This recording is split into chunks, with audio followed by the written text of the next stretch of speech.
But where do you start if you're designing a million-seater stadium?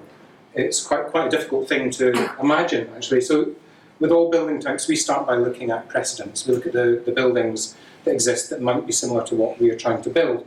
There's some big stadiums in Europe, so that's the Bernabeu Stadium in Madrid.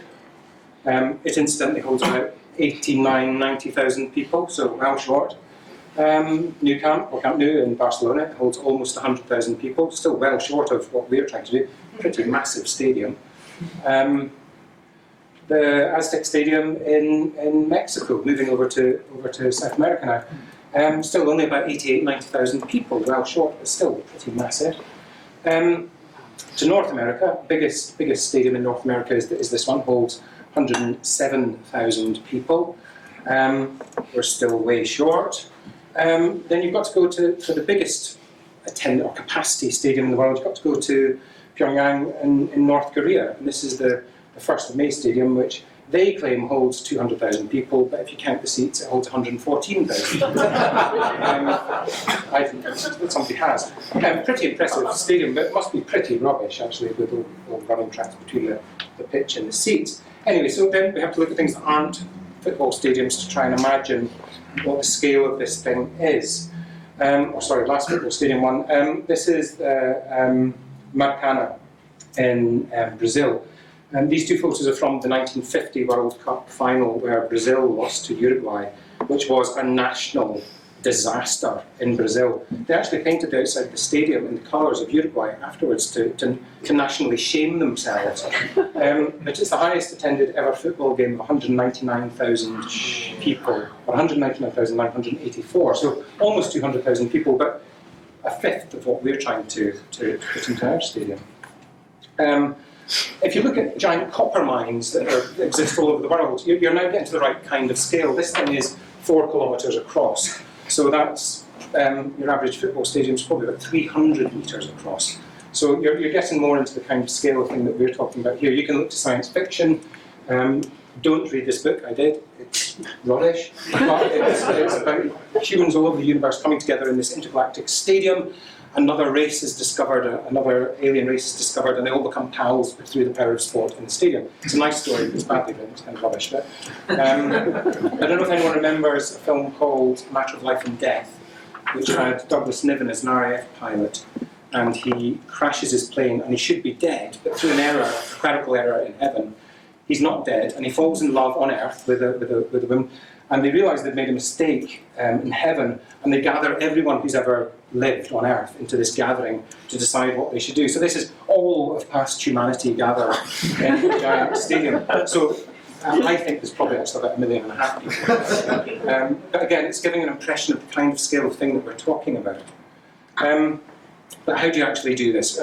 Kind of back to architectural basics, really, is how we have to do this. Because whilst it's an incredible concept, we wanted to design a stadium that did at least appear to be real. It had to be believable. It had to be a stadium. So it had to have radial gangways. It had to have C-sections. It had to have sight lines that worked. It had to have a way in. So we looked at some of the bigger stands that exist in Europe. This is Kaiserslautern in Germany. They have this incredibly long stand. Other clubs that have one is Dortmund have this incredibly long stand. The Kop at Liverpool is another incredibly long stand. So how many of them would you need to make a million-seater stadium? Well, you'd need 5 of them and then wrap them all the way around the pitch. You can imagine, sitting up there, it'd be pretty good. So that's the geometry that generates for us. And just to give you an idea what that actually looks like compared to something you're familiar with, that's a cross-section through Wembley, which holds, I think it's 90,000. And that's a cross-section through a million-seater stadium. So Wembley is a tiny thing by comparison. That deals with the section, but how do you deal with the plan? There's lots of different plans, there's lots of different philosophies about how you should place stands against the football pitch. Should you do them as square stands butted up to the pitch sides with dead corners, or do you make a bowl around the stadium? This is La Bombonera in Buenos Aires, home of Boca Juniors, and I've never been there, Mel has, but a lot of people will tell you that this has the best atmosphere, or the most intense atmosphere of any football stadium in the world. But the problem Bombonera has is it's got this very thin stand along the top, so we thought, well, let's use the geometry of La Bombonera, but we'll complete it. we'll make it full Le Bombonniere. The thing about this is the stands are steep, the stands are really close to the ground. So we use that as the plan geometry for our plan. So we drew a plan with 1 million seats. Those blocks are actually blocks of 300 seats per block. So that's what 10,000 look like. So that's our looks in Hearts playing my field. There's 25,000, so that's Easter Road. That's what that would look like in a million-seat stadium. There's 100,000, so that's what the biggest stadiums in the world currently look like in plan. 250,000. 350,000. At this point, we're colouring in little blocks, and one of the things we started to do was look online and see which football clubs are actually doing good in the world. Could we identify clubs that are doing actual good in the world, plus also clubs that I quite like. So a certain amount of prejudice comes into which teams you put into the stadium at first, which won't exist, of course, when we do the stadium. And then that's 1 million people in the stadium. So that's kind of how it looks in plan and section, but then how does it look on the outside? Sorry, that's it building up. We've got a little animation on our website. You can see the stadium building up. This is San Siro on the outside. In fact, rather, how do you get into the stadium? This is San Siro Stadium in Milan. It holds about 88,000 people. It has lots of ramps going around it to get the people in. So how do you get 1 million people into a stadium? What should the geometry be? Again, this is much, much smaller than what we're looking at. So we started to look at much bigger things like hurricanes, like tornadoes. The word disruption in terms of fundraising kept on coming up, and we thought, well, what's more disruptive than a hurricane? Not much. But the other thing we like about these is they move around the world. Okay, they don't do good around the world. We quite find it attractive the way they do move around the world. And we want our stadium to move around the world. Also, when you look at the geometry of these, they have a kind of spiral geometry. Of course, it was a tornado that takes Dorothy and Toto to the beginning of the Yellow Brick Road in the Wizard of Oz. So we quite like the idea of the spiral there as well, because it has a kind of fairy tale magicness about it. So when you start to examine the geometry of a tornado or a hurricane, you see the spiral. And we started to use that as an idea that there was a spiral ramp would come down from the stadium. The stadium could hover over the city. A big spiral ramp would come down. It was about the width of the Champs-Élysées, and it could touch down very lightly wherever it went, and that would allow people to walk up the ramp into the stadium. These are some of the development visuals. But also with the spiral, it's a little bit like a moth going towards the light, attracting the supporters into the bright glowing stadium. That's on Plains of Africa, kind of drawing people towards it. Again, it's this gigantic thing that you can touch down very lightly in different cities. We like spirals in our office. We use spirals a lot in our design work. Can anyone guess which goal this is a representation of? Roberto Carlos. Exactly. Brilliant. Well done, man. This is our office's Subito interpretation of Roberto Carlos's magical 1997 Confederations Cup free kick against France. I'm sorry for the French in the room. He kicks the ball with enough spin and enough side, it goes flying past Barthez, but what he finds is with enough spin, enough velocity and enough distance, the ball starts to follow a spiral angle. So the spiral is actually a football thing that was recently discovered by French scientists. The ball doesn't just arc, it does spiral in on itself. We use that spiral for Orium, for the cross-section of the building we did there. So the spiral becomes this route into the stadium. And in stadiums, there's really 3 primary territories. There's a number of additional territories, but 3 primary territories in a stadium are the pitch. That's the sacred place. You're not allowed on that. The players are allowed on that. There's the stands and the seats, where all the spectators are. And then there's the way into the stadium.